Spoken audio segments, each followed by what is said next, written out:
Okay, this is my second video on raspberry plant propagation.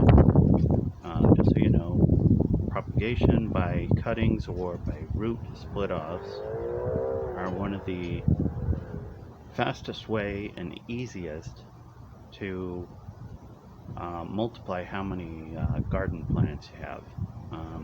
Especially berry plants are really good for this. And this is a ever-bearing raspberry bush, and each year I split off dozens, literally dozens of cuttings just from this one group. Last year I split off almost 30 cuttings from this thing. Of those, maybe 2/3, maybe 60% survived. Now, to give you a diagram, here's what it looks like on paper. In the middle you can see the main bush area. Even though it kind of looks like it's 3 or 4 or maybe 5 or 6 plants, all of their roots are connected, and what happens is in the spring they branch off and they start putting out these other shoots. So on the drawing, each of those little X's is a new seedling or sprout shoot coming up. So now I'll pull away the diagram and you can look closely. Just like the diagram, they are all in a circle around the main plant, and it's quite interesting how organized it is. I mean, look at that. Pure organization of nature. There you can see, and especially in the front here. Let's see if you can see that. Where my finger is, there's a whole bunch of them in this area. But they're also out here also, and they're just starting to come up. Now, you don't want to cut them off yet. You don't want to split them off. You want the main plant to recover and rejuvenate itself first. As you can see there, the main mother plants are not spring recovered yet.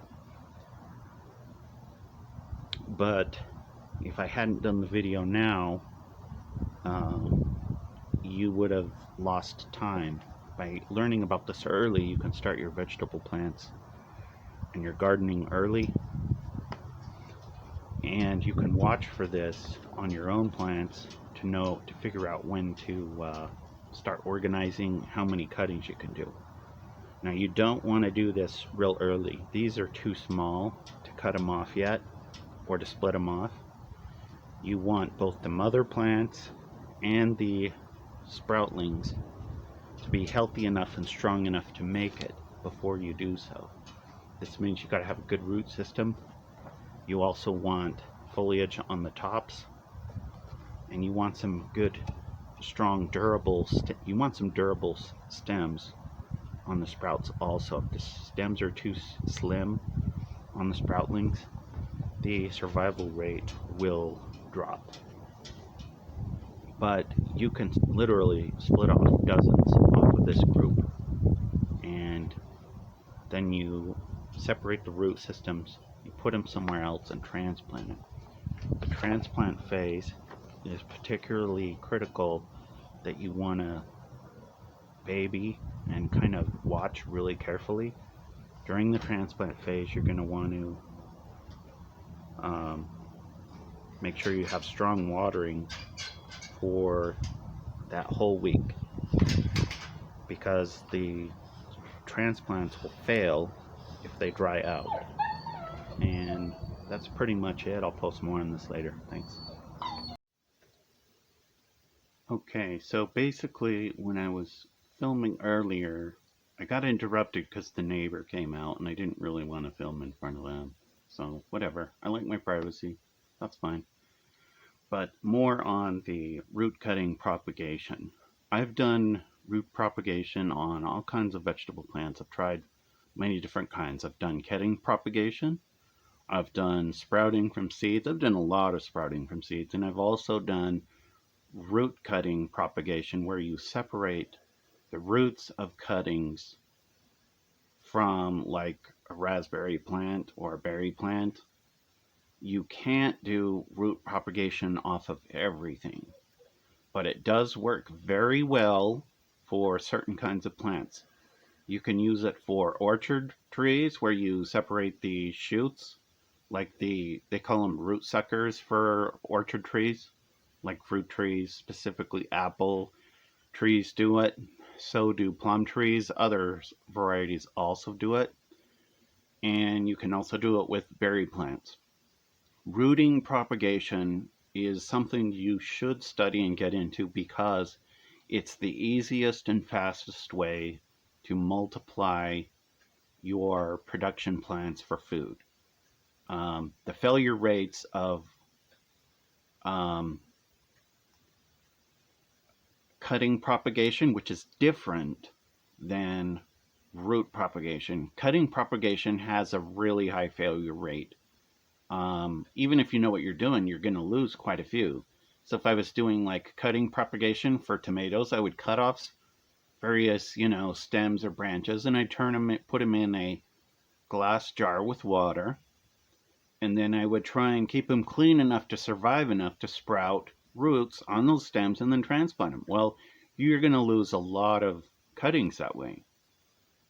Some climates in particular are also harder to do cutting propagation. Root propagation is a totally different ballgame than for cutting propagation. Root propagation, you have the potential to very easily, with very little knowledge, have a success rate that is, 50 to 70% easily.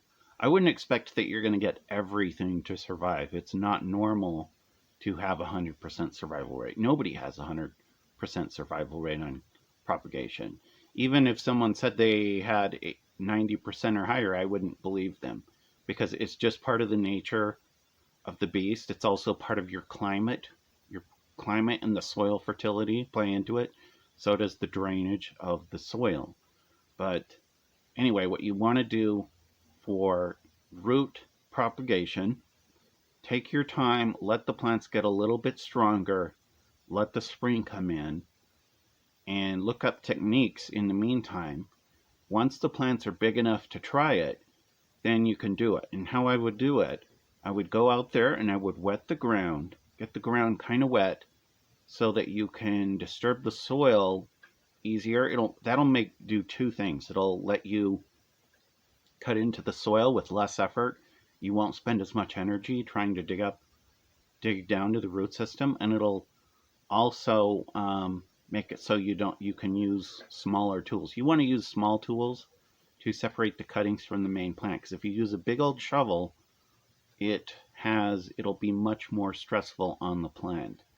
And then you just separate them and then baby them for about a week until they start getting permanently settled in whatever secondary location you put the cuttings at. That's all for now. Thanks.